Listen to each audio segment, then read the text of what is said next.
మురడి గ్రామానికి చెందిన శ్రీరాములు అను వ్యక్తికి కళ్ళు కనిపించవు, కానీ బ్రెయిన్ లిపి ద్వారా బీకాం పూర్తి చేశారు.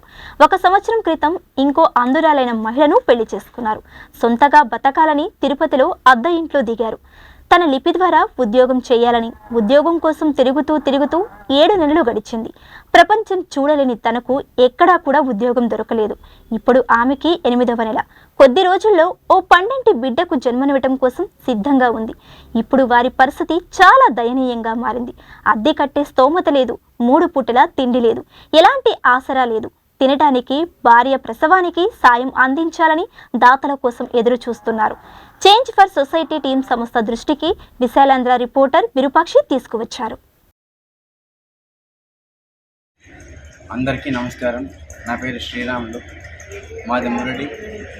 నేను పెళ్ళైన తర్వాత నేను తిరుపతికి వెళ్ళి తిరుపతిలోనే ఉంటున్నాను. నాకు పెళ్ళయి 3 సంవత్సరాలు అవుతుంది. ఇప్పుడు నా భార్య గర్భవతి, ఆమెకు 8 నెలలు గర్భవతి. ఇప్పుడు ప్రస్తుతానికి నేను దాదాపు 7 నెలల నుంచి అద్దె కూడా కట్టలేకపోతున్నాను. అంటే ఆమెకు గర్భవతి అయినప్పటి నుంచి హాస్పిటల్ చెకప్కి అమౌంట్ నాకు వచ్చే 3,000 పెన్షన్ తప్ప ఇంకా వేరే ఆదాయం అంటూ ఏమీ ఉండదు. ఆ 3,000 తోటే ఆమెను హాస్పిటల్ చెకప్కి దానికే ఖర్చు అవుతుంది.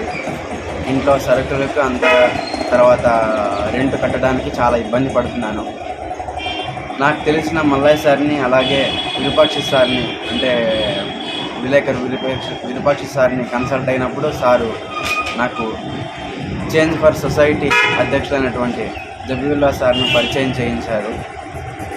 వారి బృందం సహకారంతో, అంటే మంజునాథ్ సారు, బసవరాజు, అలాగే అనిత సిస్టర్, రోజా సిస్టర్, భారతి సిస్టర్, అలాగే పూర్ణిమ, వారితో పాటు వారి దాతల సహకారంతో నాకు 3,000 సరుకులను కూడా సహాయం చేయడం జరిగింది. వారికి, వారి కుటుంబాలకు కృతజ్ఞతలు తెలియజేస్తున్నాను. అలాగే నేను ఇంటి అద్దె కూడా 7 నెలల నుండి కట్టలేకపోతున్నాను.